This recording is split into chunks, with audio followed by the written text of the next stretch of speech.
প্রিয় দিনী ভাই এবং বোনেরা, আজকে আমরা স্বপ্ন নিয়ে কথা বলবো। ইসলামে স্বপ্নের গুরুত্ব এবং তাৎপর্যের ব্যাপারে আমরা প্রায়ই অনেকের কাছ থেকে শুনে থাকি যে তারা ভয়ঙ্কর কিছু স্বপ্ন দেখে থাকেন, এবং অনেকে স্বপ্ন দেখে এই স্বপ্নের ব্যাখ্যা কি হতে পারে বা তাবির কি হতে পারে সেটি জানবার জন্য অনেক সময় আমাদের শরণাপন্ন হন, বা অনেক মানুষ অনেক ধরনের স্বপ্ন দেখে থাকেন। এ ব্যাপারে আমাদের কাছে ওনারা জানতে চান যে এই স্বপ্নের মানে কি, এটার তাৎপর্য কি, এটা অর্থবহ কিনা, বা তাদের কি করা উচিত। তো সেজন্য আজকে আমরা এই স্বপ্ন নিয়ে the significance of dream in Islam এই ব্যাপারে বিস্তর আলোচনা করবার চেষ্টা করবো। আমা তৌফিক ইল্লা বিল্লাহ। আজকে বেসিকলি স্বপ্নের ব্যাপারে আমরা 10টি পয়েন্টে কথা উপস্থাপন করবার চেষ্টা করব। সেগুলো হচ্ছে, প্রথমে আমরা জানবো স্বপ্নের গুরুত্ব তাৎপর্যের ব্যাপারে, তারপর জানবো স্বপ্নের প্রকারভেদ, ভালো স্বপ্ন দেখলে করণীয়, খারাপ স্বপ্ন দেখলে করণীয়, তারপর কোন ধরনের স্বপ্নের ব্যাখ্যা প্রয়োজন এবং কোন স্বপ্নের ব্যাখ্যা প্রয়োজন নেই, সত্য স্বপ্নের আলামত অথবা কিভাবে বুঝবো যে আমার স্বপ্নটা অর্থবহ কিনা, স্বপ্নের ব্যাপারে কিছু ইসলামী দিক নির্দেশনা, স্বপ্নে আল্লাহ রাসূল সাল্লাল্লাহু আলাইহি সাল্লামকে দেখা প্রসঙ্গে, যুগে যুগে স্বপ্ন ব্যাখ্যায় কারা পারদর্শী ছিলেন, এবং সবশেষে কোরআন সুন্নাহর আলোকে বিভিন্ন প্রতীক বা চিহ্নের দিকে খেয়াল রেখে স্বপ্নের ব্যাখ্যা। এই 10টি পয়েন্টে আজকে আমরা স্বপ্ন নিয়ে আলোচনা করার চেষ্টা করবো ইনশাআল্লাহ। আমরা সাধারণত অনেকে মনে করে থাকি যে স্বপ্ন হচ্ছে নিছক একটি স্বপ্ন বা এটা কল্পনাপ্রসূত বিষয়। মুমিনের জীবনে বা বিশ্বাসীর জীবনে স্বপ্ন শুধু নিছক স্বপ্ন নয়, বরং এটা মুমিন জীবনে অনেক অর্থবহ এবং তাৎপর্যপূর্ণ। মুমিন জীবনে এটা একটা ভালো স্বপ্ন হতে পারে আল্লাহ তাআলার পক্ষ থেকে কোনো ধরনের সুসংবাদ কিংবা দিক নির্দেশনা, কিংবা হতে পারে বান্দার প্রতি সতর্কবাণী। এক চোখা বস্তুবাদীরা বলে থাকে আমরা যখন ঘুমাই তখন মস্তিষ্ক আমাদের স্মৃতিগুলো নিয়ে নাড়াচাড়া করে, আমাদের স্মৃতিগুলোকে পুনর্বিন্যাস করে, আর সেটাই আমাদের কাছে স্বপ্ন হিসেবে ধরা দেয়। অর্থাৎ তারা বলতে চায় যে স্বপ্ন হচ্ছে ঘুমের ঘোরে আমাদের দৈনন্দিন জীবনে ঘটে যাওয়া আমাদের চিন্তা বা ভাবনার প্রতিচ্ছবি। কিন্তু ইসলামের দৃষ্টিতে স্বপ্ন শুধু আমাদের চিন্তা ভাবনার প্রতিচ্ছবি নয়, এটা হতে পারে আল্লাহ তাআলার পক্ষ থেকে সুসংবাদ, হতে পারে গ্ল্যাড টাইডিংস কিংবা সতর্কবাণী। তাই এই স্বপ্নের ব্যাপারে আমাদেরকে খুব ভালো ধারণা রাখা উচিত। শুরুতে আমরা বলবো যে এর গুরুত্ব এবং তাৎপর্য কতটুকু। স্বপ্ন হচ্ছে নবুয়তের সূচনা। নবুয়তের সূচনা হয়েছিল স্বপ্নের মাধ্যমে। আল্লাহ রাসূল সাল্লাল্লাহু আলাইহি ওয়াসাল্লাম যখন নবী হিসেবে অফিসিয়ালি অ্যাসাইন্ড হন, তার আগে তিনি টানা 6 মাস স্বপ্ন দেখেছেন, যেটা সহিহ বুখারীতে এসেছে, আউয়ালু মা বুদিআ বিহি রাসূলুল্লাহ সাল্লাল্লাহু আলাইহি ওয়াসাল্লাম আর-রুইয়া আস-সাদিকা ফিন-নাওম। রাসূল সাল্লাল্লাহু আলাইহি ওয়াসাল্লামের কাছে ওহী বা রিভেলেশনের সূচনা হয়েছিল স্বপ্নের মাধ্যমে। ফাকানা লা ইয়ারা রুইয়া ইল্লা জাআত মিসলা ফালাকিস সুবহি। আর রাতে স্বপ্নে রাসূল সাল্লাল্লাহু আলাইহি ওয়াসাল্লাম যা দেখতেন, দিনের বেলা সেটা প্রভাতের সূর্য কিরণের ন্যায় রাসূল সাল্লাল্লাহু আলাইহি ওয়াসাল্লামের কাছে সুস্পষ্ট হয়ে যেত। অর্থাৎ যা তিনি রাতে দেখতেন স্বপ্নে, দিনের বেলা সেটাই হুবহু ঘটে যেত। তো এই হাদিস থেকে আমরা বুঝতে পারি যে স্বপ্ন হচ্ছে ওহীর সূচনা, অর্থাৎ ওহীর সূচনাটা হয়েছিল স্বপ্নের মধ্য দিয়ে। পাশাপাশি আমরা জানি যে ইব্রাহিম আলাইহিস সালাম উনি স্বপ্নে দেখেছিলেন যে উনি ওনার কলিজার টুকরো সন্তান ইসমাঈল আলাইহিস সালামকে জবাই করছেন, যেটা সূরাতুস সাফফাতের 102 নম্বর আয়াতে আল্লাহ তাআলা আমাদেরকে বলছেন। ইব্রাহিম আলাইহিস সালাম বলেছিলেন, ইয়া বুনাইয়া ইন্নী আরা ফিল মানামি আন্নী আযবাহুক ফানজুর মাযা তারা। অর্থাৎ হে আমার সন্তান ইসমাঈল, আমি স্বপ্নে দেখেছি যে আমি তোমাকে জবাই করছি, এখন তোমার অভিমত কি, তোমার অপিনিয়ন কি? সাইয়েদনা ইসমাঈল আলাইহিস সালাম বলেছিলেন, ইফআল মা তুমার সাতাজিদুনি ইনশাআল্লাহু মিনাস সাবিরিন। মানে বাবা, আপনি স্বপ্নে যা দেখেছেন আপনি সেটাই করেন, আপনি আমাকে ধৈর্যশীলদের অন্তর্ভুক্ত পাবেন। ছেলের এই মন্তব্য শুনে সাইয়েদনা ইব্রাহিম আলাইহিস সালাম একটি ধারালো ছুরি নিয়ে সাইয়েদনা ইসমাঈল আলাইহিস সালামকে শুইয়ে দিয়ে জবাই করতে শুরু করলেন। তো এই ঘটনা থেকে বোঝা যায় নবীদের স্বপ্ন এটা সাধারণ কোনো স্বপ্ন নয়, এটা ওহীর অন্তর্ভুক্ত। নবীদের স্বপ্ন যদি নিছক স্বপ্নই হতো, তাহলে একটা স্বপ্নের উপর ভিত্তি করে সাইয়েদনা ইব্রাহিম আলাইহিস সালাম ওনার সন্তানকে জবাই করার জন্য উদ্যত হতেন না। তার মানে বোঝা গেল নবীদের স্বপ্ন হচ্ছে এটা মিন ওয়াহিল্লাহ, এটা আল্লাহ তাআলার পক্ষ থেকে নবীদের প্রতি ওয়াহি। পাশাপাশি আল্লাহ রাসূল সাল্লাল্লাহু আলাইহি ওয়াসাল্লাম যখন মক্কার কাফিরদের দ্বারা অত্যাচারিত হয়ে মদিনায় হিজরত করেছিলেন, মদিনায় যাওয়ার প্রায় 6 বছর পরে 6ষ্ঠ হিজরিতে তিনি স্বপ্ন দেখলেন যে তিনি আবার মক্কায় ফিরে গিয়েছেন। সেখানে তিনি মসজিদুল হারামে প্রবেশ করেছেন এবং বাইতুল্লাহ শরীফ তিনি তাওয়াফ করছেন। তো এই স্বপ্ন দেখার পরে আল্লাহ রাসূল সাল্লাল্লাহু আলাইহি ওয়াসাল্লাম সাহাবাদেরকে নিয়ে উমরা করার জন্য মক্কায় রওনা হলেন। এটাই প্রমাণ করে যে স্বপ্ন যদি নবীদের জন্য নিছক স্বপ্ন হতো, তাহলে এই ঝুঁকি, এই রিস্ক আল্লাহ রাসূল সাল্লাল্লাহু আলাইহি ওয়াসাল্লাম নিতেন না। কিন্তু এই ঝুঁকি নিয়েও তিনি উমরা করতে গিয়েছিলেন, যদিও সে বছর তিনি উমরা করতে পারেননি, ওনাকে ফিরে আসতে হয়েছিল। তৎপরবর্তী বছর অর্থাৎ 7ম হিজরিতে তিনি এই উমরাটি সম্পাদন করেছিলেন। তো এই আয়াত এবং রাসূল সাল্লাল্লাহু আলাইহি ওয়াসাল্লামের এই ঘটনাকে কেন্দ্র করে বোঝা যায় স্বপ্ন শুধু নবীদের জন্য স্বপ্ন নয়, এটা ওহীর অন্তর্ভুক্ত। সূরাতুল ফাতিহা আল্লাহ তাআলা ইরশাদ করছেন, লাকাদ সাদাকাল্লাহু রাসূলাহুর রুইয়া বিল হক লা তাদখুলুন্নাল মাসজিদাল হারামা ইনশাআল্লাহ। অর্থাৎ আল্লাহ তাআলা আপনার স্বপ্নকে হে নবী অবশ্যই সত্যায়ন করবেন এবং অচিরেই ইনশাআল্লাহ আপনি মসজিদুল হারামে উমরা করার জন্য প্রবেশ করবেন। তাহলে প্রথমে আমরা জানলাম যে নবীদের কাছে ওহির সূচনা, বিশেষ করে রাসূল সাল্লাল্লাহু আলাইহি ওয়াসাল্লামের কাছে ওহির সূচনা হয়েছিল স্বপ্নের মধ্য দিয়ে। এরপর আমরা জানলাম নবীদের স্বপ্ন নিছক স্বপ্ন নয়, এটা ওহির অন্তর্ভুক্ত। এই পর্যায়ে আমরা জানবো যে বিশ্বাসীদের জন্য, যারা মুমিন, তাদের জন্য স্বপ্নের গুরুত্ব কতটুকু। সেক্ষেত্রে আমরা সহিহ বুখারীর একটা হাদিস উল্লেখ করতে পারি, যেখানে আল্লাহ রাসূল সাল্লাল্লাহু আলাইহি ওয়াসাল্লাম বলেছেন, লাম ইয়াবকা মিনান নবুওয়াতি ইল্লাল মুবাশশিরাত, অর্থাৎ নবুয়ত আর পৃথিবীতে নেই, নবী হওয়ার সুযোগ আর পৃথিবীতে নেই, নবুয়ত বন্ধ হয়ে গিয়েছে। কিন্তু আল্লাহ তাআলার পক্ষ থেকে মুবাশশিরাত কিন্তু বন্ধ হয়নি, মুবাশশিরাত আসবে। সাহাবা জিজ্ঞেস করলেন, ওমাল মুবাশশিরাত, হে আল্লাহর রাসূল মুবাশশিরাত কি? আল্লাহ রাসূল সাল্লাল্লাহু আলাইহি ওয়াসাল্লাম বললেন, আর রুইয়া আস-সালিহা, মুবাশশিরাত হচ্ছে সত্য স্বপ্ন। বিশ্বাসীরা যখন রাত্রিবেলা সত্য স্বপ্ন দেখবে, বিশ্বাসীদের জন্য সত্য স্বপ্ন বা সুন্দর স্বপ্ন নিছক স্বপ্ন নয়, এটা আল্লাহ তাআলার পক্ষ থেকে গ্ল্যাড টাইডিংস, সুসংবাদ হতে পারে অথবা সতর্ক করা হতে পারে। এমনকি আল্লাহ রাসূল সাল্লাল্লাহু আলাইহি সাল্লাম বলেছেন যে ভালো স্বপ্ন হচ্ছে নবুয়তির 46 ভাগের 1 ভাগ। সহিহ বুখারীতে এসেছে, আল্লাহর হাবিব সাল্লাল্লাহু আলাইহি ওয়াসাল্লাম ইরশাদ করেন, আর রুইয়া আস-সালিহা জুজউন মিন 46 জুজআন মিনান নবুওয়া, অর্থাৎ ভালো স্বপ্ন বা সত্য স্বপ্ন নবুয়তির 46 ভাগের 1 ভাগ। Could you imagine that? কি করে একজন বিশ্বাসী স্বপ্ন নবুয়তির 46 ভাগের 1 ভাগ হতে পারে? তার মানে মুমিনের স্বপ্ন, একজন বিশ্বাসীর স্বপ্নকে আল্লাহ তাআলা অনেক বেশি গুরুত্ব দিয়েছেন। এটা শুধু স্বপ্ন নয়, এটা হতে পারে আল্লাহ তাআলার পক্ষ থেকে একটা গাইডেন্স, হতে পারে কোনো গ্ল্যাড টাইডিংস, সুসংবাদ, হতে পারে কোনো সতর্কতা বাণী। এজন্য এই স্বপ্নকে, বিশ্বাসীদের স্বপ্নকে আল্লাহ রাসূল সাল্লাল্লাহু আলাইহি ওয়াসাল্লাম নবুয়তির 46 ভাগের 1 ভাগ বলে উল্লেখ করেছেন। কেন তিনি বিশ্বাসীদের স্বপ্নকে নবুয়তির 46 ভাগের 1 ভাগ বলে উল্লেখ করলেন? এর কারণ হচ্ছে, আমরা জানি যে আল্লাহ রাসূল সাল্লাল্লাহু আলাইহি ওয়াসাল্লাম তিনি নবী হয়েছিলেন কত বছর বয়সে? জি, 40 বছর বয়সে। এবং তিনি পৃথিবী থেকে ইন্তেকাল করেছিলেন 63 বছর বয়সে, অর্থাৎ ওনার নবুয়তির পুরো ডিউরেশনটা ছিল 23 বছর। তাহলে নবুয়তির সময়সীমা ডিউরেশন ছিল 23 বছর। আর নবুয়তি প্রাপ্তির আগে তিনি টানা 6 মাস শুধু স্বপ্ন দেখতেন। তাহলে এই 6 মাসকে যদি আমরা 23 বছর দিয়ে 23 বছরের উপর ভাগ করি, তাহলে এটা 46 ভাগের 1 ভাগ হয়। এবং সে কারণে আল্লাহ রাসূল সাল্লাল্লাহু আলাইহি সাল্লাম সত্য স্বপ্নকে নবুয়তির 46 ভাগের 1 ভাগ বলে ঘোষণা করেছেন। এই পর্যায়ে আমরা জানবো স্বপ্নের প্রকার ভেদের ব্যাপারে। খুব সোজা সাপটা যদি বলতে হয়, তাহলে বলতে হবে যে স্বপ্ন হচ্ছে 3 প্রকার। একটা হচ্ছে আল্লাহ তাআলার পক্ষ থেকে, যেটা আল্লাহ দেখান। আরেকটি হচ্ছে শয়তানের পক্ষ থেকে, যেটি শয়তান মানুষকে দেখায়।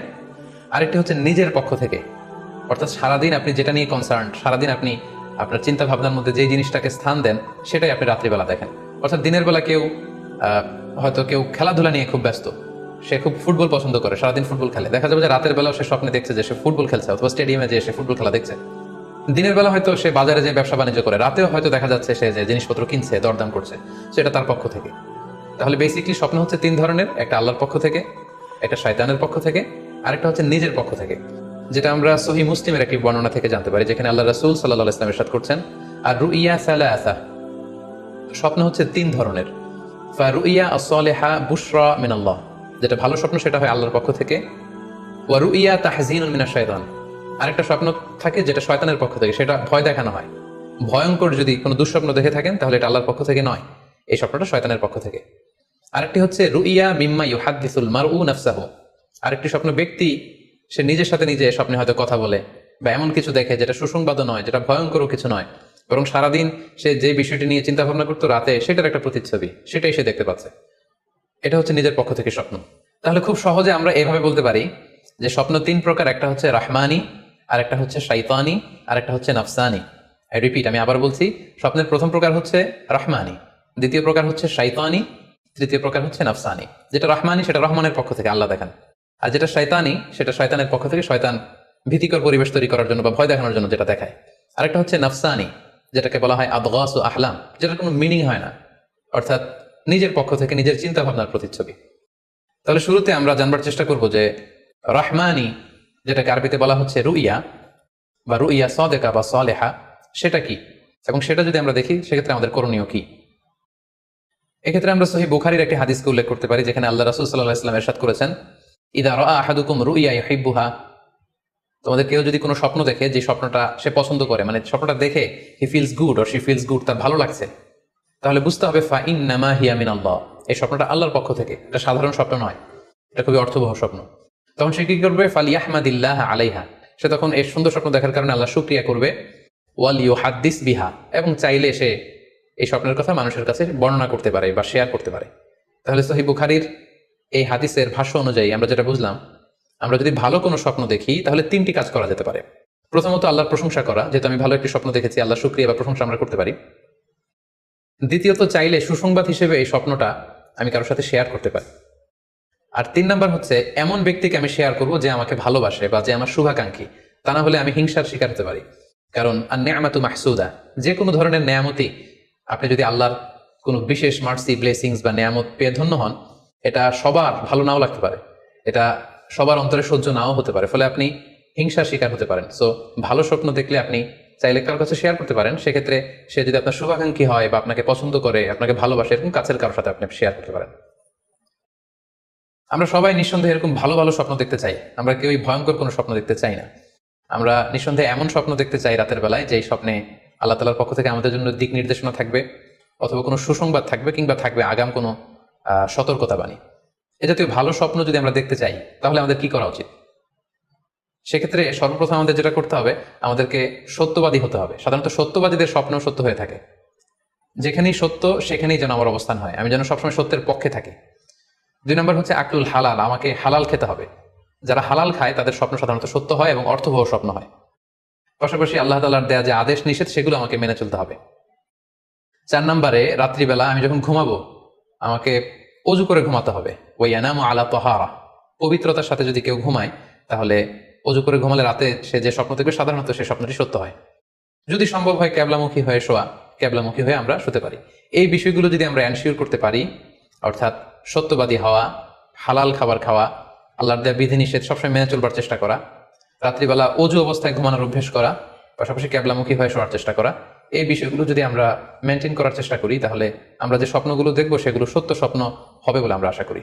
প্রিয় সুধী, এবারে আমরা জানবো স্বপ্নের দ্বিতীয় প্রকারের ব্যাপারে, অর্থাৎ যেটাকে আরবিতে বলা হচ্ছে হলম, বা আমরা বলেছি শয়তানি, যেটা শয়তানের পক্ষ থেকে আসে। সেক্ষেত্রে শয়তান এটা সাধারণত মানুষকে ভয় দেখানোর জন্য, ঘুমের মধ্যে তার কোনো অকল্যাণ করার জন্য যে স্বপ্নটা দেখায়, এটা হচ্ছে শয়তানি। সেক্ষেত্রে সহিহ মুসলিমের একটি হাদিসের কথা আমরা এখানে উল্লেখ করতে পারি। সেখানে আল্লাহ রাসূল সাল্লাল্লাহু আলাইহি ওয়াসাল্লাম বলেছেন, আর রুইয়া মিনাল্লাহ, ভালো স্বপ্ন হচ্ছে আল্লাহর পক্ষ থেকে, ওয়াল হুলমু মিনাশ শাইতান, আর খারাপ স্বপ্ন হচ্ছে শয়তানের পক্ষ থেকে। এখন কেউ যদি আমরা এই ভয়ঙ্কর স্বপ্ন রাতে দেখে ফেলি, যেটাকে আমরা নাইট মেয়ার বলি বা হরর ড্রিম বলি, ভয়ঙ্কর স্বপ্ন বা দুঃস্বপ্ন, যেটা দেখে আমরা খুব হাঁপিয়ে উঠি, আমাদের শ্বাস প্রশ্বাসের গতিবিধি বেড়ে যায়, আমরা খুব ভয় পাই, প্রচন্ড ভয়ে আমরা আটকে উঠি এবং ঘুম ভেঙে যায় আমাদের, এরকম ভয়ঙ্কর স্বপ্ন যদি আমরা দেখি, তখন আমরা কি করব? এ ব্যাপারে কি ইসলামের কোনো দিক নির্দেশনা আছে? হ্যাঁ, অবশ্যই দিক নির্দেশনা আছে।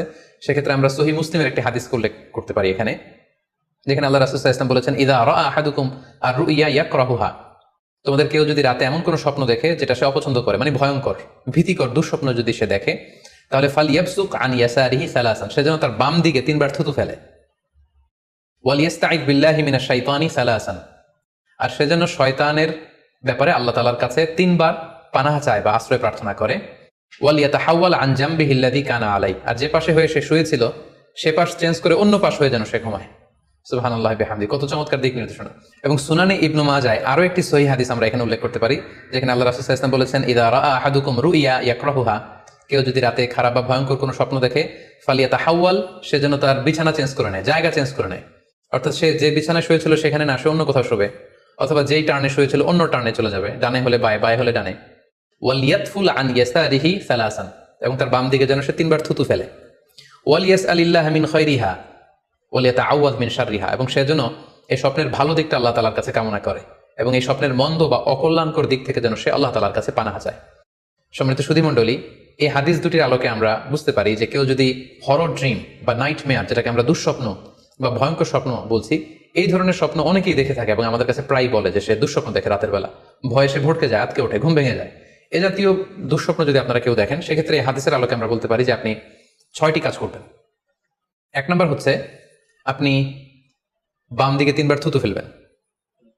2 নম্বর হচ্ছে 3 বার আপনি তাআউয পড়বেন, অর্থাৎ আপনি পড়তে পারেন আউযু বিল্লাহি মিনাশ শাইতানির রাজীম, অর্থাৎ হে আল্লাহ, আমি বিতাড়িত শয়তানের ব্যাপারে আপনার কাছে পানাহ চাচ্ছি।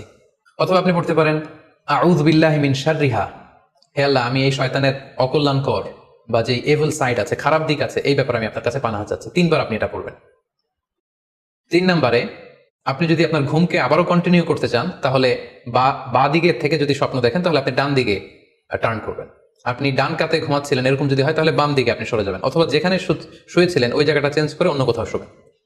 4 নম্বর হচ্ছে আপনি যদি ঘুম আর কন্টিনিউ করতে না চান, তাহলে আপনি অজু করে ফেলবেন, তাৎক্ষণিক আপনি আপনার ঘুম যদি আপনি কন্টিনিউ করতে না চান, অজু করে ফেলবেন এবং 2 রাকাত সালাত আদায় করবেন। 5 নাম্বার হচ্ছে এই স্বপ্ন আপনি কারোর সাথে শেয়ার করবেন না। এ ব্যাপারে আমরা সামনে বিস্তারিত বলছি। ভয়ঙ্কর স্বপ্ন দেখলে সাধারণত কারোর সাথে শেয়ার করবেন না। যদি শেয়ার করতে হয় তাহলে প্রলিফিক স্কলার, ভালো আলেম, যার এলেম আছে, যার আমল আছে, এরকম লোক, কিংবা আপনার ওয়েল উইশার যারা আছে, আপনার শুভাকাঙ্ক্ষী, এরকম কারোর সাথে শেয়ার করতে পারেন। 6 নাম্বার, যদি সুযোগ হয় আপনি কিছু চ্যারিটি করে দিতে পারেন, দান করে দিতে পারেন, কারণ সদাকাতু তারুদ্দুল বালা, দান করলে, চ্যারিটি করলে এটা মানুষের বিপদ বা বালা মুসিবতকে দূর করে দেয়। এ পর্যায়ে আমরা শুনবো স্বপ্নের 3 নাম্বার প্রকারের ব্যাপারে, অর্থাৎ যেটাকে আমরা বলেছিলাম আদগাস ও আহলাম বা নাফসানি। এটা আল্লাহ তাআলাও দেখান না, যেটা শয়তানও ভয় দেখানোর জন্য দেখায় না, বরং এটা আমার চিন্তা ভাবনার প্রতিচ্ছবি। এটা সাধারণত অর্থহীন স্বপ্ন আমরা বলে থাকি, এটার কোনো অর্থ হয় না, বা আমার কল্পনা প্রসূত স্বপ্ন। সারাদিন আমি যেটা নিয়ে ভাবি, যেটা নিয়ে আমি কনসার্ন বা টেন্সড, ওইটাই আমি রাতের বেলায় দেখছি। এই জাতীয় স্বপ্ন যদি আমরা দেখি তাহলে এই স্বপ্নের কোনো অর্থ নেই, এটাতে কোনো দিক নির্দেশনা নেই, এটা সাধারণত অর্থহীন এবং কল্পনা প্রসূত স্বপ্ন হয়ে থাকে। এই স্বপ্নের কোনো ব্যাখ্যা হয় না। সম্মানিত শুধু এ পর্যায়ে আমরা জানবো যে কোন স্বপ্নের ব্যাখ্যার প্রয়োজন হয় এবং কোন স্বপ্নের কোনো ব্যাখ্যার প্রয়োজন হয় না। সাধারণত ব্যাখ্যা প্রয়োজন হয় কি হয় না, এদিক থেকে স্বপ্ন 2 ধরনের। এক হচ্ছে সরিহ, মানে ডিরেক্ট ড্রিম, যেটা সুস্পষ্ট, অর্থাৎ রাতে আপনি যা স্বপ্নে দেখেছেন দিনের বেলা সেটাই ঘটতে দেখেছেন। আপনি রাতে স্বপ্ন দেখলেন আপনার কোনো একজন কাছের লোক মারা গিয়েছে, এরপরের দিন আপনি শুনলেন আসলেই সেই ব্যক্তিটি মারা গিয়েছে। অথবা রাতের বেলা আপনি কোনো একটা ঘটনা দেখলেন, তারপরের দিন সেই ঘটনাটাই আপনি ঘটতে দেখলেন। এটাকে বলা হয় ডিরেক্ট ড্রিম, মানে সুস্পষ্ট এবং সরিহ, একেবারে স্পষ্ট স্বপ্ন। এটার কোনো ব্যাখ্যার প্রয়োজন হয় না, কারণ আপনি যা দেখেছেন সেটাই ঘটেছে। আরেকটা প্রকার হচ্ছে গয়রু সরিহ, মানে যেটা স্পষ্ট নয়, ইনডিরেক্ট ড্রিম, যেটা অস্পষ্ট। এটা হচ্ছে সিম্বলিক বা আইকনিক ড্রিম। আপনি এমন অস্পষ্ট, আইকনিক বা এমন কিছু সিম্বল দেখেছেন রাতে ঘুমের ঘরে স্বপ্নে, যেটা থেকে সুস্পষ্ট আসলে কিছু বোঝা যায় না, বরং এখানে একটা সিম্বল আছে, এখানে একটা প্রতীক আছে বা আইকন আছে। এই জাতীয় যে স্বপ্নগুলো আছে সাধারণত এগুলোর ব্যাখ্যার প্রয়োজন হয়, যেহেতু আপনি বুঝতে পারছেন না যে এটা দিয়ে আসলে কি বোঝানো হচ্ছে। সম্মানিত সুধী, এ পর্যায়ে আমরা জানার চেষ্টা করব যে সত্য স্বপ্নের আলামত কি কি, অর্থাৎ কিভাবে বুঝবো যে আমি যে স্বপ্নটা দেখেছি এই স্বপ্নটা সত্য কিনা বা অর্থবহ কিনা। অনেকে আমাদের কাছে জানতে চায় যে আমি এই স্বপ্নটা দেখেছি, এটা কি সত্য স্বপ্ন, এটা কি অর্থবহ স্বপ্ন, বা এটা কি আল্লাহর পক্ষ থেকে কোনো গাইডেন্স মূলক বা দিক নির্দেশনা বা সুসংবাদমূলক স্বপ্ন। কিভাবে আমরা বুঝতে পারি? কিছু আলামত রয়েছে, কিছু নিদর্শন রয়েছে, যেগুলোর আলোকে কিন্তু আমরা সহজেই বুঝতে পারি যে স্বপ্নটা সত্য কিনা। সুনানে আবু দাউদের এক বর্ণনায় আল্লাহ রাসূল সাল্লাল্লাহু আলাইহি ওয়াসাল্লাম ইরশাদ করেছেন, আসদাকুন নাসি রুইয়া আসদাকুহুম হাদিসা। যে ব্যক্তি সত্য কথা বলে বেশি, তার স্বপ্ন সত্য হয় বেশি। তাহলে সহজে আমরা বুঝলাম, আপনি যদি সত্যবাদী হন, সাধারণত আপনার স্বপ্নগুলো জেনারেলি সত্য হবে। সেক্ষেত্রে সত্য স্বপ্ন বা অর্থবহ স্বপ্ন চেনার প্রথম আলামত হচ্ছে এই স্বপ্ন দেখে আপনার ভালো লাগবে। You feel good after seeing the dream. আপনি স্বপ্ন দেখার পরে আপনার খুব স্বস্তি লাগবে, আপনার ভালো লাগবে, আপনার কাছে স্বপ্নটা পছন্দ হবে, খুব ভালো লাগবে স্বপ্নটা। যদি এরকম ফিলিং হয় আপনার, তাহলে আপনি বুঝবেন এই স্বপ্নটা সত্য ছিল এবং অর্থবহ ছিল। 2 নাম্বার হচ্ছে true dreams are very short and concise. সত্য স্বপ্ন খুবই শর্ট হয়, কনসাইজ হয়। আরবিতে যেটাকে বলা হয় ওয়াদিহা জালিয়া, খুবই শর্ট, স্পষ্ট, ক্লিয়ার এবং কনসাইজ। অনেকে রাতে অনেক লম্বা লম্বা স্বপ্ন দেখে, লম্বা এপিসোড দেখে, একটার পর একটা ঘটনা দেখতে থাকে, মুভির মতো লম্বা লম্বা ঘটনা সে দেখতে থাকে। এই জাতীয় লম্বা লম্বা ঘটনা যদি আপনি দেখে থাকেন রাতে, এপিসোড আকারে একটার পর একটা ঘটনা যেটার সাথে কোনো মিল নেই, এই জাতীয় স্বপ্নের সাধারণত কোনো অর্থ হয় না, এগুলো অর্থবহ স্বপ্ন নয়। অর্থবহ স্বপ্ন চিনার 3 নাম্বার আলামত বা সাইন হচ্ছে রিপিটেশন। অর্থাৎ একই স্বপ্ন যদি আপনি বারবার দেখেন তাহলে বুঝতে হবে এটা অর্থবহ স্বপ্ন, এবং এটার মাধ্যমে আল্লাহ তাআলা আপনাকে কোনো দিক নির্দেশনা বা গাইডেন্স দিতে চাচ্ছেন। আপনাকে বোঝার চেষ্টা করতে হবে যে আসলে আল্লাহ তাআলা আপনাকে কি বোঝাতে চাচ্ছেন। তাহলে 3 নাম্বার হচ্ছে রিপিটেশন। বারবার যদি কোনো স্বপ্ন দেখেন, এই স্বপ্নটা সত্য হবে এবং অর্থবহ হবে। এটা নট নেসেসারি যে আপনি একাই বারবার দেখেন। একজন মানুষ একটা স্বপ্ন বারবার দেখলে যেমনি অর্থবহ, পাশাপাশি একই স্বপ্ন যদি অনেকে দেখে তাহলে সেই স্বপ্নটাও অর্থবহ। অর্থাৎ আপনি একটা স্বপ্ন প্রায় দিন দেখেন, তাহলে বোঝা যাচ্ছে এটা অর্থবহ স্বপ্ন। অথবা একটা স্বপ্ন অনেক লোক একসাথে দেখেছে, তারপরের দিন একে অপরের সাথে শেয়ার করে বোঝা গেল যে সবাই একই স্বপ্ন দেখেছে, তাহলে বোঝা যাবে এটা সাধারণ স্বপ্ন নয়, এটা অর্থবহ স্বপ্ন, মিনিংফুল স্বপ্ন। যেমন এক্ষেত্রে আমরা লাইলাতুল কদরের একটা হাদিসের কথা উল্লেখ করতে পারি। সহিহ বুখারীতে এসেছে, রমাদান মাসে সাহাবারা স্বপ্ন দেখলেন, অনেক সাহাবা একসাথে স্বপ্ন দেখলেন যে ওনাদেরকে বলা হচ্ছে রমাদানের শেষ দশকের শেষ 7 দিনের যে কোনো একদিন কদর হয়ে যেতে পারে। ওনারা সবাই এসে সাহাবা রিদওয়ানুল্লাহি তাআলা আলাইহিম আজমাইন আল্লাহ রাসূল সাল্লাল্লাহু আলাইহি ওয়াসাল্লামের কাছে বললেন, ইয়া রাসূলুল্লাহ, আমি স্বপ্নে দেখেছি যে বলা হচ্ছে কদরের জন্য রমজানের শেষ 7 দিনকে তালাশ করতে। আরেকজন এসে একই কথা বললো যে ইয়া রাসূলুল্লাহ, আমি দেখেছি রমজানের শেষ 7 দিনে কদর হতে পারে। এরকম অনেক সাহাবা যখন আল্লাহ রাসূল সাল্লাল্লাহু আলাইহি ওয়াসাল্লামের কাছে এসে এই ঘটনা বললো, তখন আল্লাহ রাসূল সাল্লাল্লাহু আলাইহি ওয়াসাল্লাম বললেন, আরা রুইয়াকুম ক্বাদ তাওয়াতাআত ফিস সাবঈল আওয়াখির, যে আমি দেখতে পেলাম যে তোমাদের স্বপ্নটা রমজানের শেষ 7 দিনের ব্যাপারে ঐকমত্য হয়েছে। একই ধরনের স্বপ্ন তোমরা সবাই দেখেছো, তাই তোমরা রমজানের শেষ দশকের শেষের 7 দিনে কদর তালাশ করো। রমজানের শেষ দশকের শেষ 7 দিনে কদর হয়ে যাওয়ার সম্ভাবনা বেশি। সেই বুখারীর এই হাদিসের আলোকে কিন্তু আমরা বুঝতে পারলাম যে একটি স্বপ্ন, একই ধরনের ঘটনা যদি অনেকে দেখে তাহলে এটা অর্থবহ। পাশাপাশি এক্ষেত্রে আমরা আজানের হাদিসটি উল্লেখ করতে পারি। আমরা এখন নামাজের আগে যে আজান দেয়া হয়, শুরুর দিকে কিন্তু সাহাবাদের আজানের পদ্ধতি জানা ছিল না। তখন সাহাবারা আল্লাহ রাসূল সাল্লাল্লাহু আলাইহি ওয়াসাল্লামের সাথে কনসাল্ট করছিলেন যে কিভাবে আজান দেওয়া যায়, অর্থাৎ কিভাবে ঘোষণা দেওয়া যায় সালাতের জন্য। একজন সাহাবা বলল, আমরা আগুন জ্বালিয়ে দিব, আগুনের ধোঁয়া দেখে মদিনার সবাই বুঝবে যে এখন সালাতের সময়, তো সবাই চলে আসবে। আরেকজন বলল, না, প্রতিদিন আগুন জ্বালানো এটা নিরাপদ না, বরং আমরা খ্রিস্টানদের মতো বেল বাজিয়ে দিব, একজন বেল রিঙ্গার রাখবো, যে ঘন্টা বাজালে ঘন্টার আওয়াজ শুনে খ্রিস্টানদের মতো চার্চে যেন লোকজন আসে, বাকিরা সবাই নামাজ পড়তে চলে আসবে। তো এক একজনের এক এক পরামর্শ শুনে আল্লাহ রাসূল সাল্লাল্লাহু আলাইহি ওয়াসাল্লাম কোনো সিদ্ধান্তে আসতে পারলেন না। তারপরের দিন একজন সাহাবা চমৎকার একটি স্বপ্ন দেখলেন। তিনি স্বপ্নে দেখলেন, ওনার নাম হচ্ছে আব্দুল্লাহ ইবনে যায়েদ ইবনে আব্দ রাব্বি। উনি স্বপ্নে দেখলেন যে একজন লোক, খুব সম্ভবত ফেরেশতা হবেন, তার গায়ে 2টা সবুজ রঙের জামা এবং তার হাতে বেল, ঘন্টা। তখন তিনি ওনাকে জিজ্ঞেস করলেন, আপনি কি ঘন্টা বিক্রি করেন? তখন স্বপ্নে সেই লোকটি বলল, ঘন্টা দিয়ে তুমি কি করবে? তো সাহাবী বললেন যে ঘন্টা দিয়ে আমরা নামাজের জন্য আহ্বান করব। তো স্বপ্নে সেই সবুজ কাপড় পরিহিত লোক বলল যে ঘন্টার চাইতেও যদি চমৎকার একটা আইডিয়া তোমার সাথে শেয়ার করি, সেটাকে তুমি শুনবে? সাহাবী বললেন, হ্যাঁ শুনবো। তখন তিনি বললেন, ঘন্টা না বাজিয়ে তোমরা উঁচু একটা জায়গায় দাঁড়িয়ে আল্লাহু আকবার, আল্লাহু আকবার, আল্লাহু আকবার, আল্লাহু আকবার, আশহাদু আল্লা ইলাহা ইল্লাল্লাহ, আশহাদু আন্না মুহাম্মাদার রাসূলুল্লাহ, এই বাক্যগুলো তোমরা বলবে। এই বাক্যগুলোর মধ্যে দিয়ে আল্লাহর বরত্বের ঘোষণা হবে, রাসূল সাল্লাল্লাহু আলাইহি ওয়াসাল্লামের রিসালাতের ঘোষণা হবে, মানুষকে চমৎকার বাক্যে নামাজের দিকে ডাকাও হবে, ফলে লোকজন নামাজেও চলে আসবে। এই চমৎকার কথা শুনে সাহাবা তো অবাক হয়ে গেল, ওনার ঘুম ভেঙে গেল। উনি সকালবেলা আল্লাহ রাসূল সাল্লাল্লাহু আলাইহি ওয়াসাল্লামের কাছে এসে পুরো ঘটনা শোনালেন যে একজন লোককে আমি দেখলাম হাতে ঘন্টা, আমি বললাম ঘন্টা কিনবো সালাতের আহ্বানের জন্য, তিনি আমাকে এই কয়েকটা বাক্য শিখিয়ে বললেন ঘন্টা না বাজিয়ে এই বাক্যগুলো দিয়ে আহ্বান করলে কেমন হয়। আল্লাহ রাসূল সাল্লাল্লাহু আলাইহি ওয়াসাল্লাম এই স্বপ্নের কথা শুনে তিনি অভিভূত হলেন। তিনি বললেন, তুমি ঠিকই দেখেছো, তুমি সঠিক স্বপ্ন দেখেছো। যেহেতু বেলালের কণ্ঠ খুব দরাজ, বেলালকে ডাকো, আমাদের ঘন্টাও বাজানোর দরকার নেই, আগুন জ্বালানোর দরকার নেই, বেলালকে বাক্যগুলো মুখস্থ করিয়ে দাও। বেলাল মসজিদে নববীর পাশে দাঁড়িয়ে আওয়াজ করে এই আজান দিবে, এই ঘোষণা দিবে। এই আজান শুরু হলো। বেলাল রাদিয়াল্লাহু তাআলা আনহু একটা উঁচু জায়গায় দাঁড়িয়ে আল্লাহু আকবার, আল্লাহু আকবার বলে তিনি আজান দিতে শুরু করলেন। এই বাক্যগুলো শুনে সাইয়েদনা ওমর ফারুক দৌড়াতে দৌড়াতে আল্লাহ রাসূল সাল্লাল্লাহু আলাইহি ওয়াসাল্লামের কাছে আসলেন। এসে বললেন, ইয়া রাসূলুল্লাহ, বেলাল এই বাক্যগুলো কোথা থেকে শিখেছে? গত রাতে তো আমি দেখেছি যে আমাকে একজন লোক বলেছে যে তোমরা এই বাক্যগুলোকে ব্যবহার করে লোকজনকে সালাতের জন্য আহ্বান করো। আল্লাহ রাসূল সাল্লাল্লাহু আলাইহি ওয়াসাল্লাম শুনে অবাক হলেন। অর্থাৎ ওই সাহাবী ঠিক যেমন স্বপ্ন দেখেছেন, ইসলামের দ্বিতীয় খলিফা সাইয়েদনা ওমর ফারুক রাদিয়াল্লাহু তাআলা আনহু উনিও একই স্বপ্ন দেখেছেন। তার মানে একই স্বপ্ন যদি একাধিক লোকজন দেখে থাকে সেটা যেমনি অর্থবহ, আবার আপনি একাও যদি একই স্বপ্ন বারবার বারবার দেখেন সেটাও অর্থবহ। আমরা আজান যে কিভাবে ইন্ট্রোডিউস হলো মুসলিম কমিউনিটির মধ্যে, এই হাদিসের আলোকে বুঝতে পারি যে কোনো স্বপ্ন আপনি বারবার দেখলে বা অনেকে একই স্বপ্ন দেখলে সেই স্বপ্নটা অর্থবহ হবে। অর্থবহ স্বপ্ন দেখার 4 নম্বর সাইন হচ্ছে শেষ রাতের স্বপ্ন সাধারণত অর্থবহ হয়, অর্থাৎ লাস্ট 1/3 অফ দ্য নাইট, রাতের শেষাংশে যদি আপনি ফজরের আগ দিয়ে যে স্বপ্নটা মানুষ দেখে, সাধারণত এই স্বপ্নটা অর্থবহ হয়, এটা সত্য স্বপ্ন হয়। কারণ এই টাইমে আল্লাহ তাআলা প্রথম আকাশে নেমে আসেন বা মনোনিবেশ করেন এবং ডাকতে থাকেন, কার রিজিকের দরকার আমি রিজিক দেব, কার অর্থের দরকার আমি অর্থ এর ব্যবস্থা করে দেব, কার কি দরকার আমার কাছে যাও, অসুস্থরা আমি তাদেরকে সুস্থ করে দেবো। সো ওই টাইমে আল্লাহ তাআলার বিশেষ একটা রহমত পৃথিবীতে নেমে আসে, ফলে শেষ রাতের স্বপ্ন সাধারণত অর্থবহ স্বপ্ন হয়। পাশাপাশি হাদিসে এসেছে যে কিয়ামতের আগ দিয়ে মুমিনরা যে স্বপ্নগুলো দেখবে এই স্বপ্নগুলো সাধারণত অর্থবহ হবে। অর্থাৎ কিয়ামতের একেবারে আগ মুহূর্তে যখন মুসলমানরা খুব স্ট্রাগল করবে, মুসলমানরা যখন খুব বিপদে থাকবে, তখন মুসলমানদের যে স্বপ্নগুলো তারা রাতের বেলা দেখবে এগুলো মিথ্যা হবে না, বেশিরভাগ স্বপ্নই সত্য হবে, অর্থবহ হবে। যেটা আমরা সহিহ বুখারীর একটা হাদিস থেকে জানতে পারি, যেখানে আল্লাহ রাসূল সাল্লাল্লাহু আলাইহি ওয়াসাল্লাম ইরশাদ করেছেন, ইযা ইকতারাবাজ জামানু লাম তাকাদ রুইয়াল মুমিনি তাকযিব, অর্থাৎ কিয়ামতের সময় যত ঘনিয়ে আসবে, কাছাকাছি আসবে, মুমিন বা বিশ্বাসীদের স্বপ্ন ঠিক তত সঠিক হতে থাকবে। মুমিনদের তখনকার স্বপ্ন বেশিরভাগই সত্য হবে, সেটা মিথ্যা হবে না। তাহলে এই হাদিস থেকে আমরা জানলাম কিয়ামতের আগ দিয়ে মুমিনরা যে স্বপ্নগুলো দেখবে এগুলো সত্য হবে, অর্থবহ হবে।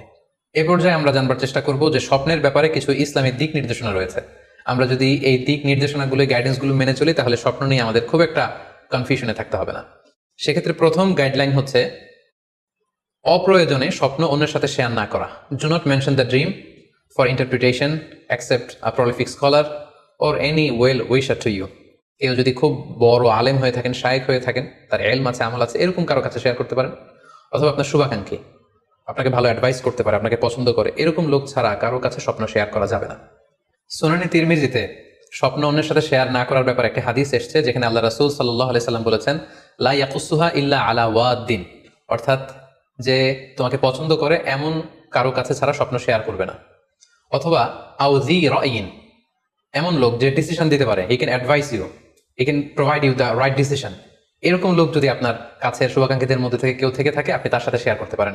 ওয়ালা ইউহাদ্দিসু বিহা ইল্লা লাবিবান আও হাবিবান, সে আপনার হাবিব, সে আপনার বন্ধু, সব কাছের লোক, বজম ফ্রেন্ড, আপনার শুভ কামনা করে সবসময়, এই জাতীয় লোকের কাছে আপনি স্বপ্ন শেয়ার করতে পারেন। অনেক বর্ণনা এসেছে ওয়ালা ইয়াকুসু রুইয়া ইল্লা আলা আলিমিন আও নাসিহ, স্বপ্ন শেয়ার করতে হলে ভালো আলেমের কাছে শেয়ার করো, অথবা নাসিহ, যে তোমাকে ভালো অ্যাডভাইস করতে পারবে, উপদেশ দিতে পারবে, এরকম কারো কাছে শেয়ার করো, অন্য কারো কাছে নয়।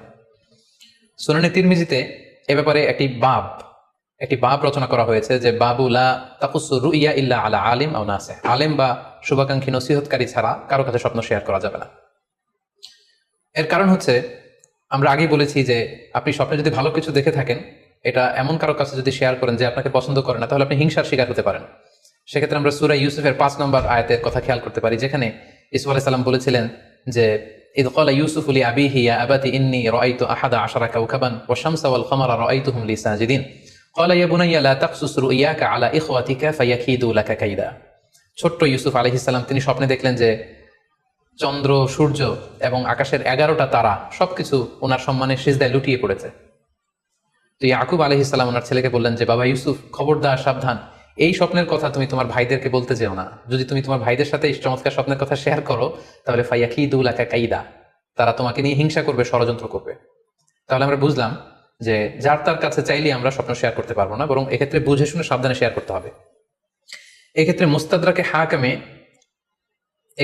মুস্তাদরাকে হাকিমে একটি চমৎকার হাদিস উল্লেখ হয়েছে, সেটি হচ্ছে কেন যে কারো কাছে স্বপ্ন শেয়ার করা যাবে না, করলে সমস্যা কি। সেক্ষেত্রে বলা হয়েছে যে ফাইন্না রুইয়া তাকাউ আলা মা তুআব্বার, অর্থাৎ স্বপ্নের ব্যাখ্যা তেমনই হয়ে থাকে যেমন এটার ব্যাখ্যা করা হয়। এই ব্যাপারটি কিন্তু সাধারণ কোনো কথা নয়। আপনি একজনের কাছে, যার কোনো জ্ঞান নেই স্বপ্নের ব্যাপারে, হুট করে তার কাছে স্বপ্নের ব্যাখ্যা জানতে চাইলেন, আর তিনিও হুট করে এমন একটা ব্যাখ্যা করে দিল, ফলে দেখা যাবে উনি যেটা ব্যাখ্যা করেছেন সেটাই ঘটবে আপনার জীবনে। সো স্বপ্নের কথা যে কারো কাছে বলতে নেই। ফাইন্না রুইয়া তাকাউ আলা মা তুআব্বার, কেননা স্বপ্নের ব্যাখ্যা তেমন হয়ে থাকে যেমন এটার ব্যাখ্যা করা হয়। সো ব্যাখ্যা যদি কেউ করতে চান, আপনি ভালো ব্যাখ্যা করবেন, জেনে শুনে বুঝে তার শুভাকাঙ্ক্ষী হয়ে সুন্দর ব্যাখ্যা করবেন, কেননা খারাপ কোনো ব্যাখ্যা করে দিলে সেই ব্যাখ্যাই হয়ে যেতে পারে।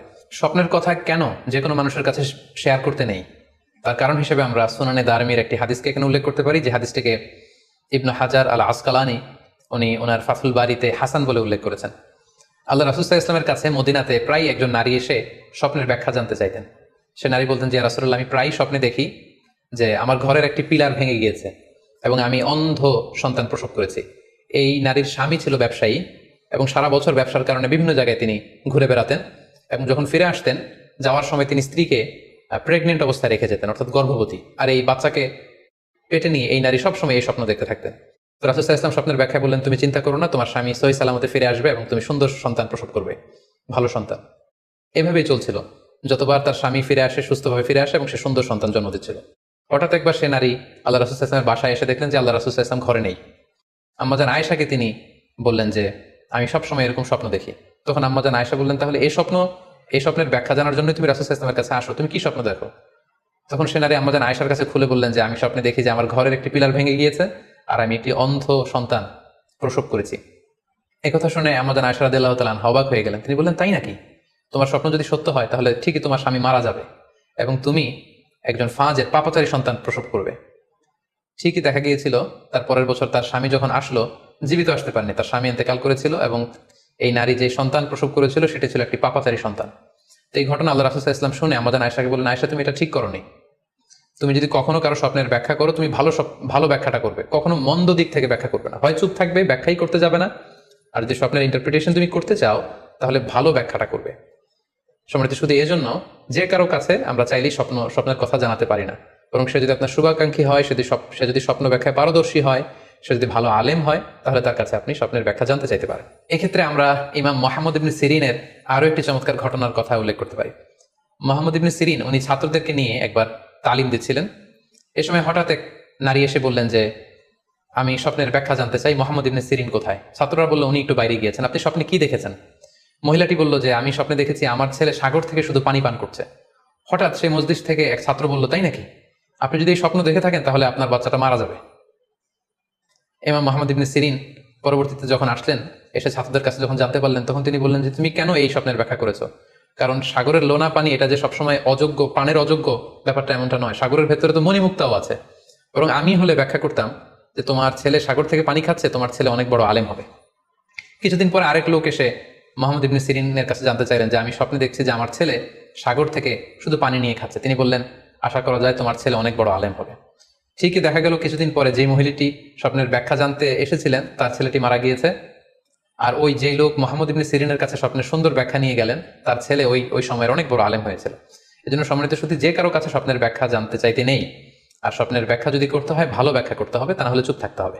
স্বপ্নের ক্ষেত্রে ইসলামের যে দিক নির্দেশনা, সেক্ষেত্রে আরো একটি দিক নির্দেশনা হচ্ছে স্বপ্ন কখনো শরীয়তের দলিল হতে পারে না। কেবলমাত্র নবীদের স্বপ্নই হচ্ছে ওহী, কিন্তু আমরা যারা সাধারণ মুসলমান আমাদের স্বপ্ন কখনো শরীয়তের দলিল হতে পারে না। এটা আপনার জন্য কোনো একটা বিশেষ ধরনের অনুধাবন হতে পারে, আপনার বিশেষ ফিলিংস হতে পারে, আপনার একার জন্য কোনো ধরনের গাইডেন্স হতে পারে আল্লাহর পক্ষ থেকে, কিন্তু এটাকে শরীয়তের দলিল বলে চালিয়ে দেওয়া যাবে না।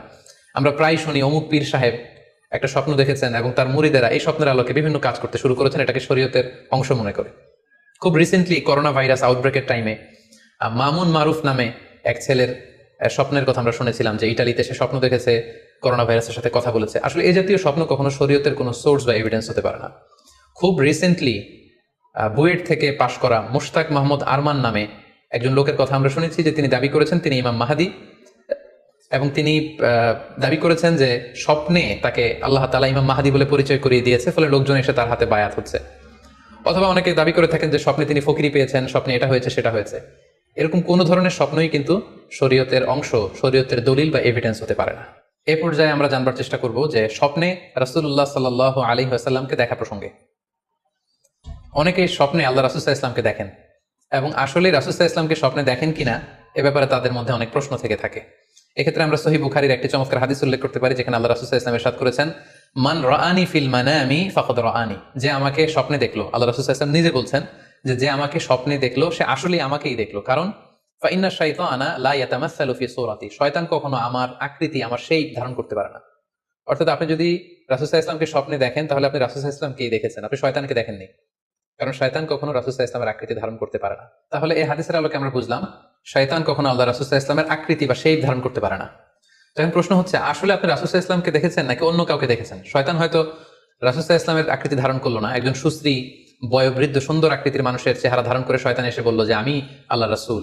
তখন আপনি কিভাবে বুঝবেন যে আপনি রাসূল সাল্লাল্লাহু আলাইহি ওয়াসাল্লামকে দেখেছেন নাকি শয়তানের ধারণ করা অন্য কোনো মানুষের আকৃতিতে কাউকে আপনি দেখেছেন? সেক্ষেত্রে বোঝার মাধ্যম হচ্ছে আল্লাহ রাসূল সাল্লাল্লাহু আলাইহি ওয়াসাল্লামের দাড়ি কেমন ছিল, চেহারা কেমন ছিল, চুল কেমন ছিল, দৈহিক গঠন কেমন ছিল, আকৃতি কেমন ছিল, এগুলো কিন্তু আমরা হাদিস থেকে পাই, কিংবা শামাইলে তিরমিজিতে রাসূল সাল্লাল্লাহু আলাইহি ওয়াসাল্লামের বডি স্ট্রাকচার, ওনার চেহারা, ওনার অবয়বের ব্যাপারে বর্ণনা পাই। আপনি স্বপ্নে যাকে দেখেছেন তার চেহারা, আকৃতি এবং বর্ণনা যদি রাসূল সাল্লাল্লাহু আলাইহি ওয়াসাল্লামের দৈহিক বর্ণনার সাথে মিলে যায় তাহলে বোঝা যাবে যে আপনি আসলেই আল্লাহ রাসূল সাল্লাল্লাহু আলাইহি ওয়াসাল্লামকে দেখেছেন। কিন্তু আপনি স্বপ্নে দেখা মানুষটি তার চেহারার সাথে যদি রাসূল সাল্লাল্লাহু আলাইহি ওয়াসাল্লামের চেহারার যে বর্ণনা সেটির সাথে যদি কোনো মিল না থাকে, যদি তার চেহারা রাসূল সাল্লাল্লাহু আলাইহি ওয়াসাল্লামের চেহারার মতো না হয়, শামাইলে তিরমিজিতে যে বর্ণনা আছে সেরকম যদি না হয়, তাহলে বোঝা যাবে আপনি রাসূল সাল্লাল্লাহু আলাইহি ওয়াসাল্লামকে দেখেননি, বরং অন্য কাউকে দেখেছেন। এক্ষেত্রে আমরা মুহাম্মদ ইবনে সিরিনের ঘটনা উল্লেখ করতে পারি।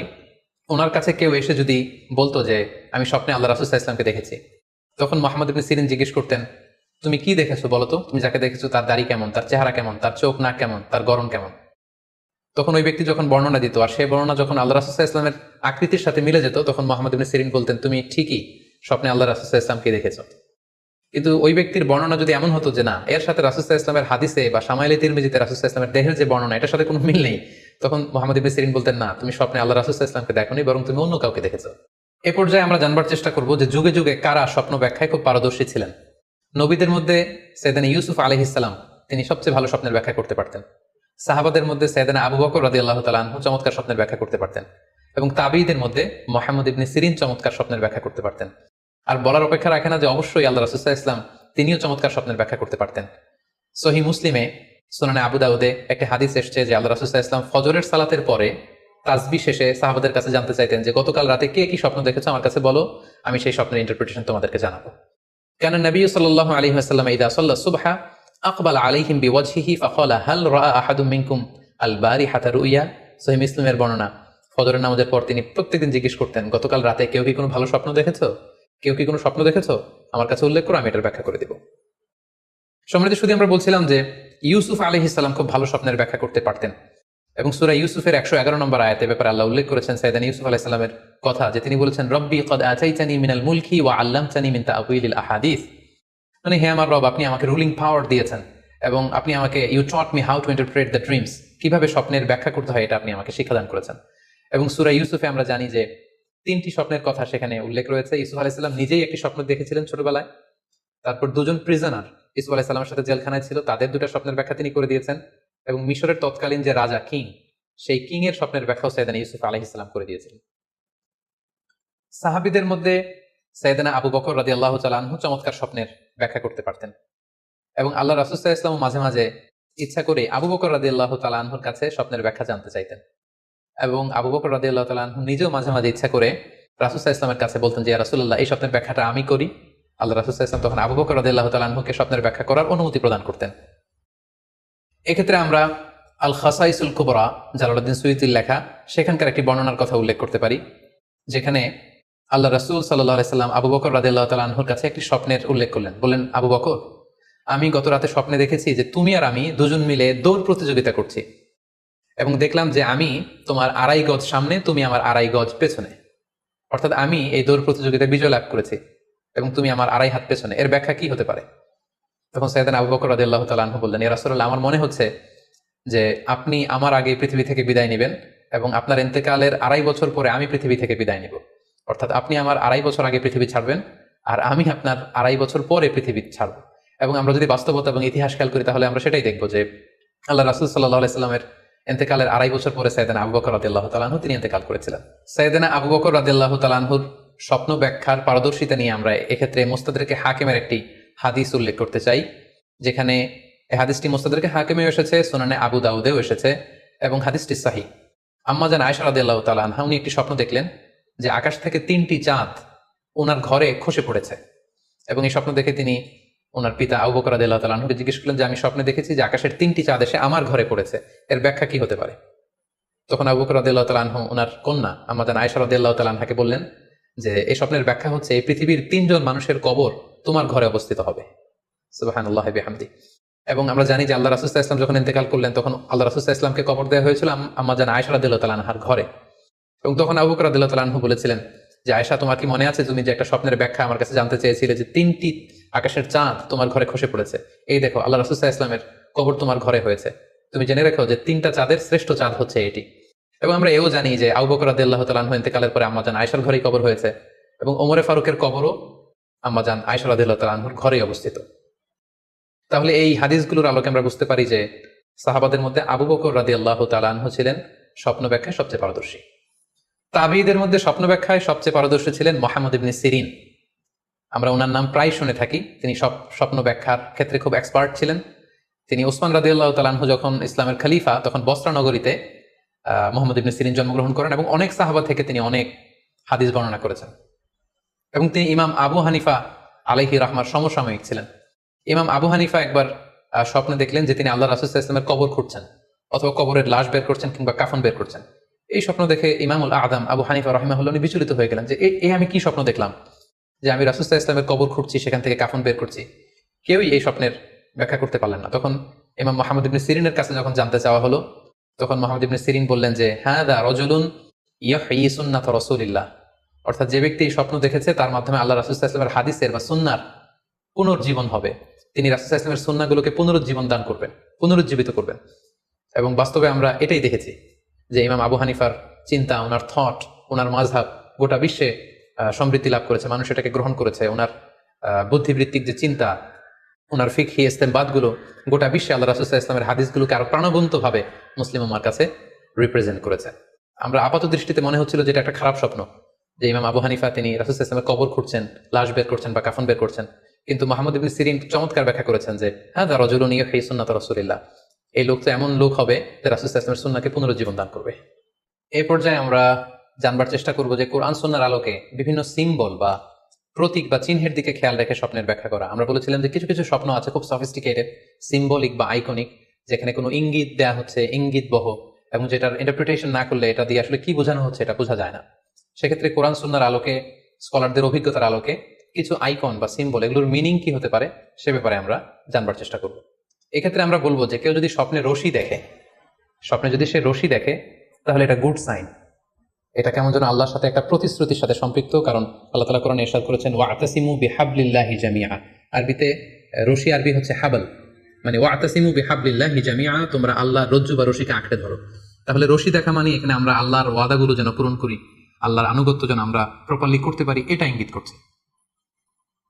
এরপর স্বপ্নে যদি আমরা কাক দেখি, এটা সাধারণত একটা নেগেটিভ সাইন বহন করে, কারণ কাককে আল্লাহ রাসূল সাল্লাল্লাহু আলাইহি ওয়াসাল্লাম ফাসিক বা ফুয়াইসিক বলেছেন। সো আমরা যদি স্বপ্নে কাক দেখি, এটাকে আমরা পজিটিভ কোনো সাইন মনে না করে নেগেটিভ সাইন মনে করতে পারি। তৃতীয়ত, আমরা যদি স্বপ্নে লম্বা কাপড় দেখি, এটা গুড সাইন। কারো গায়ে যদি লম্বা জামা থাকে তাহলে এটা গুড সাইন, আর খাটো জামা থাকলে সাধারণত এটা নেগেটিভ সাইন। এক্ষেত্রে আমরা সহিহ বুখারীর একটা হাদিস উল্লেখ করতে পারি। আল্লাহর হাবিব সাল্লাল্লাহু আলাইহি ওয়াসাল্লাম বলেছেন যে আমার সামনে অনেক মানুষকে পেশ করা হলো, তাদের কারো জামা নাভি পর্যন্ত, কারো জামা হাঁটু পর্যন্ত, কারো জামা পা পর্যন্ত। আর সেক্ষেত্রে ওমরে ফারুককে দেখলাম যে এত লম্বা জামা পরে সে হেঁটে যাচ্ছে, সে তার জামা টেনে টেনে নিয়ে যাচ্ছে। তো সাহাবারা বললেন মা আউয়ালতাহু ইয়া রাসূলুল্লাহ, হে আল্লাহর রাসূল, আপনার এই স্বপ্ন থেকে আপনি কি বোঝাতে চাইলেন? আল্লাহ রাসূল সাল্লাল্লাহু আলাইহি ওয়াসাল্লাম বললেন আউয়ালতুহু আদ-দীন, এটা দ্বারা আমি দিনদারি বোঝাতে চাইলাম। অর্থাৎ যার জামা লম্বা তার মানে তার তাকওয়া বেশি বা তার দিনদারি বেশি। আর স্বপ্নে যদি কারো জামা খুব ছোট খাটো বা জামাহীন অবস্থায় কাউকে দেখা হয়, এটা সাধারণত তার দিনদারি কমে যাচ্ছে বা তার তাকওয়া is decreasing day after day, এটার একটা সাইন বহন করে। পাশাপাশি দুধ, স্বপ্নে যদি কেউ দেখে সে দুধ খাচ্ছে, এটা একটা ভালো সাইন। স্বপ্নে দুধ খেতে যদি দেখা হয় তাহলে তার জ্ঞান বৃদ্ধি পাবে বলে এটা একটা সাইন বা আলামত বহন করে। সেক্ষেত্রেও আমরা বুখারীর একটা হাদিস উল্লেখ করতে পারি, যেখানে আল্লাহ রাসূল সাল্লাল্লাহু আলাইহি ওয়াসাল্লাম একটা স্বপ্নের কথা সাহাবাদেরকে শেয়ার করছিলেন। তিনি বললেন যে আমাকে এক বাটি দুধ দেয়া হলো, আমি সেখান থেকে দুধ খেলাম, তারপর দেখলাম যে আমার আঙ্গুল থেকে দুধ বের হচ্ছে, আর সেখানে যে অবশিষ্ট দুধ রয়ে গেল সেটা আমি ওমরে ফারুকের মুখে দিলাম। ওমরে ফারুক সেই অবশিষ্ট দুধটা খেলো। এই স্বপ্নের কথা শুনে সাহাবারা বললেন মা আউয়ালতা বিহি ইয়া রাসূলুল্লাহ, হে আল্লাহর রাসূল, এটা দিয়ে আপনি কি ব্যাখ্যা করলেন? ফামা আউয়ালতাহু ইয়া রাসূলুল্লাহ, আল্লাহ রাসূল সাল্লাল্লাহু আলাইহি ওয়াসাল্লাম বললেন আল ইলম, এটা দিয়ে আমি জ্ঞানের ব্যাখ্যা করেছি। অর্থাৎ দুধ হচ্ছে জ্ঞানের প্রতীক। দুনিয়াতেও তো আমরা দেখি যে দুধ হচ্ছে সুষম একটা খাবার, খাদ্যের পুষ্টিগুণের 6টি গুণাগুণ দুধের মধ্যে পাওয়া যায়। সো কেউ যদি স্বপ্নে দেখেন যে তিনি দুধ পান করছেন, আশা করা যায় এটা তার জন্য ভালো সাইন, তার জ্ঞান বাড়বে বলে আমরা ধারণা করতে পারি। এবার স্বপ্নে যদি কেউ দেখে যে সে আজান দিচ্ছে, এটাও ভালো সাইন। স্বপ্নে আজান দেয়া এটা সাইন হচ্ছে সে হয়তো অচিরে হজ করতে যাবে। হজের সাথে আজানের কি সম্পর্ক? এর কারণ হচ্ছে সূরা হজ্জে আল্লাহ তাআলা সাইয়েদনা ইব্রাহিম আলাইহিস সালামকে যখন বলেছিলেন যে তুমি হজ শুরু করো, তখন তিনি বলেছিলেন ইব্রাহিম তুমি আজান দাও, ওয়াআযিন ফিন নাস বিল হজ ইয়াতুকা রিজালা ওয়া আলা কুল্লি দামিরি ইয়াতিনা মিন কুল্লি ফাজ্জিন আমিক। অর্থাৎ হে ইব্রাহিম তুমি আজান দাও। ইব্রাহিম আলাইহিস সালাম বললেন কোথায় আজান দেব? চারদিকে তো মরুভূমি। আল্লাহ তাআলা বললেন ইব্রাহিম তুমি আজান দাও, এই আজানের আওয়াজ বা শব্দ পৃথিবীর সবার কানে আমি পৌঁছে দেবো। তো সাইয়েদনা ইব্রাহিম আলাইহিস সালাম তখন হজের আজান দিলেন বা ঘোষণা দিলেন। আজান শব্দের অর্থ হচ্ছে অ্যানাউন্স, টু অ্যানাউন্স মানে ঘোষণা দেয়া। সো আপনি যদি স্বপ্নে দেখেন যে আপনি আজান দিচ্ছেন বা কেউ আজান দিচ্ছে, তাহলে সে অচিরে হজ করবে বা হজ রিলেটেড কোনো একটা ব্যাখ্যা হতে পারে। এভাবে আজানকে হজের সাথে সম্পৃক্ত করা হয়েছে এবং এটা ভালো একটি স্বপ্ন। এবার স্বপ্নে যদি কেউ গর্ত দেখে যে সে গর্ত খুঁড়ছে বা তার জন্য কেউ গর্ত খুঁড়ছে, এটা ষড়যন্ত্রের সাথে সম্পৃক্ত। কেননা আরবি প্রবাদে আছে যে মান হাফারা হুফরাতান ওয়াকা ফিহা, কেউ যদি কারোর জন্য গর্ত করে তাহলে সেই গর্তে সে নিজে আগে পড়বে। তাহলে গর্ত করা মানে অনেকটা কারো বিরুদ্ধে শত্রুতা করা বা ষড়যন্ত্র করার একটা চিহ্ন বহন করে। এবার স্বপ্নে যদি কেউ নৌকা দেখে বা শিপ দেখে, জাহাজ দেখে যে সে জাহাজে আরোহণ করছে বা নৌকায় আরোহণ করছে, এটা তার জন্য একটা ভালো সাইন। সে কোনো বিপদ থেকে মুক্তি পাবে বলে ধারণা করা যেতে পারে। কারণ সূরা আনকাবুতের 15 নম্বর আয়াতে আল্লাহ বলছেন ফাআনজাইনাহু ওয়া আসহাবাস সাফিনাতি ওয়া জাআলনাহা আয়াতাল লিল আলামিন। অর্থাৎ আমি নূহ আলাইহিস সালাম এবং তার সাথে ঈমানদার সবাইকে আমি এই নৌকায় উঠিয়েছি এবং মহাপ্লাবন থেকে তাদেরকে আমি বাঁচিয়েছি। আর এই মহাপ্লাবনকে আমি গোটা বিশ্বের জন্য একটা নিদর্শন করে রেখেছি। সো নৌকায় ওঠা বা জাহাজে ওঠা, কোন শিপে বা লঞ্চে ওঠা, এটা আপনি বিপদ থেকে মুক্তি পাবেন, and you are in the safe zone, এই ধরনের একটা ইঙ্গিত বহন করে। ইমাম মুহাম্মদ ইবনে সিরিনের কাছে এক লোক এসে বলল যে ইমাম রাআইতু কাআন্নী আহরুসু আরদান লা তুমবিত, হে ইমাম আমি স্বপ্নে দেখেছি যে আমি একটি শস্য ক্ষেত্র চাষ করছি কিন্তু কোনো ফসল হচ্ছে না, এটার মানে কি? তিনি ব্যাখ্যা করে দিলেন আনতা তা'জিলু আন ইমরাতিক, অচিরেই হয়তো তোমার স্ত্রীর সাথে তোমার সেপারেশন হয়ে যেতে পারে। কারণ কোরআনে স্ত্রীকে শস্য ক্ষেত্রের সাথে তুলনা করা হয়েছে মেটাফরিক্যালি। সূরা বাকারার 223 নম্বর আয়াতে আল্লাহ বলছেন নিসাউকুম হারসুল লাকুম ফাআতু হারসাকুম আন্না শি'তুম, অর্থাৎ তোমাদের স্ত্রীরা হচ্ছে তোমাদের শস্য ক্ষেতের মতো, তোমরা যেভাবে খুশি এই শস্য ক্ষেত্রটাকে সুন্দরভাবে চাষাবাদ করতে পারো। তাহলে শস্য ক্ষেতের সাথে বা ক্রপ ল্যান্ডস এর সাথে আপনার স্ত্রীর সাথে সম্পর্ক হওয়া বা সেপারেশন হওয়া, এইভাবে ইঙ্গিত নেওয়া যেতে পারে। সবশেষে একটি ঘটনা উল্লেখ করার মধ্য দিয়ে আমরা এই সিম্বলিক বা আইকনিক ব্যাপারটা শেষ করতে চাই। সেটি হচ্ছে ব্যক্তির ভিন্নতার কারণে কিন্তু স্বপ্নের ব্যাখ্যাও ভিন্নতা হতে পারে। ব্যক্তি ভিন্নতার কারণে স্বপ্নের ব্যাখ্যাও ভিন্ন হবে। একই স্বপ্ন দুইজন লোক দেখলো, দুইজনের স্বপ্নের ব্যাখ্যা কিন্তু দুরকম হতে পারে। সেক্ষেত্রে আমরা মোহাম্মদ ইবনে সিরিনের একটা ঘটনা উল্লেখ করতে পারি। মোহাম্মদ ইবনে সিরিনের কাছে এক লোক এসে বললো যে আমি স্বপ্নে দেখেছি আমি আজান দিচ্ছি, এটার ব্যাখ্যা কি? উনি বললেন তুমি হজ করতে যাবে। তার কিছুদিন পরে আরেক লোক এসে একই স্বপ্ন দেখলো, তিনি বললেন যে আমি স্বপ্নে দেখেছি যে আমি আজান দিচ্ছি। তো তিনি বললেন চুরিতে তোমার হাত কাটা যাবে। তো ওনার ছাত্ররা দুইজন লোকের কাছে দুই ধরনের উত্তর দেওয়ার কারণে অবাক হয়ে জিজ্ঞেস করলেন যে হে ইমাম, একই স্বপ্ন দুইজন দেখলো কিন্তু আপনি এক একজনকে এক এক উত্তর কেন দিলেন? তো তিনি বললেন যে এই দুজনকে আমি চিনি এবং তাদের ব্যক্তিগত জীবন সম্পর্কে আমি জানি, তো তাদের জীবন আচরণ, তাদের ব্যক্তিত্বের কারণে আমি দুই ধরনের ব্যাখ্যা করেছি। প্রথম জনের ব্যাখ্যা করেছি আমি সূরা হজের আলোকে, কারণ সূরা হজে আল্লাহ ইব্রাহিম আলাইহিস সালামকে বলেছেন ওয়াযিন ফিন-নাস বিল হজ, তুমি মানুষের মাঝে হজের জন্য আজান দাও, ঘোষণা দাও। তো সেই লোকটি আজান দিয়েছে, তার মানে আশা করা যায় সে হজে যাবে। আর দ্বিতীয় লোকটির স্বপ্নের ব্যাখ্যা আমি করেছি সূরা ইউসুফের আলোকে। সূরা ইউসুফে একটি আয়াত আছে সুম্মা আযানা মুআযযিনুন আইয়াতুহাল আইর ইন্নাকুম লাসারিকুন, অর্থাৎ মিশরের কিং এর একটি পানপাত্র চুরি হয়ে গিয়েছিল। ইউসুফ আলাইহিস সালাম ইচ্ছা করে সেটা তার ভাই ইয়ামিনের খাদ্যের প্যাকেটের ভেতরে ঢুকিয়ে দিয়েছিলেন। আর তখন সেখানকার স্টাফরা বা সৈনিকরা আজান দিয়েছিল, মানে ঘোষণা দিয়ে বলেছিল হে ক্যারাভান, হে কাফেলার লোকেরা, তোমরা চুরি করেছো। তো তিনি মোহাম্মদ ইবনে সিরিন বলেন যে দ্বিতীয় লোকটার ব্যাপারে আমি জানি, সে আসলে অসাধু একজন লোক এবং তার ক্ষেত্রে সে স্বপ্নে যেহেতু আজান দিতে দেখেছে, সে কখনো হজে যাবে না, বরং সূরা ইউসুফের আলোকে চুরিতে তার হাত কাটা যাবে। তো এভাবে আমরা কোরআন সুন্নাহর আলোকে বা স্কলারদের যে অভিব্যক্তি সেগুলোর আলোকে স্বপ্নের মধ্যে থেকে যেগুলো সিম্বলিক, আইকনিক, যেগুলো ইঙ্গিত বহ, এগুলোর ব্যাখ্যা আমরা এভাবে করতে পারি। সম্মানিত শুধু এই ছিল স্বপ্ন নিয়ে আমাদের আজকের আলোচনা। আমরা এই আলোচনা থেকে বুঝতে পারলাম যে স্বপ্ন তিন ধরনের হতে পারে। কোনোটা আল্লাহ দেখান দিক নির্দেশনার জন্য বা সুসংবাদ স্বরূপ, কোনোটা শয়তানের পক্ষ থেকে ভয় দেখানোর জন্য, আর কোনোটা হচ্ছে আমাদের চিন্তা ভাবনার প্রতিচ্ছবি। আর স্বপ্ন যতটা সম্ভব অন্যের কাছে না শেয়ার করতে পারলেই ভালো।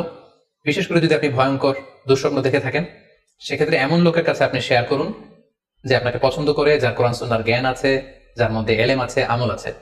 আর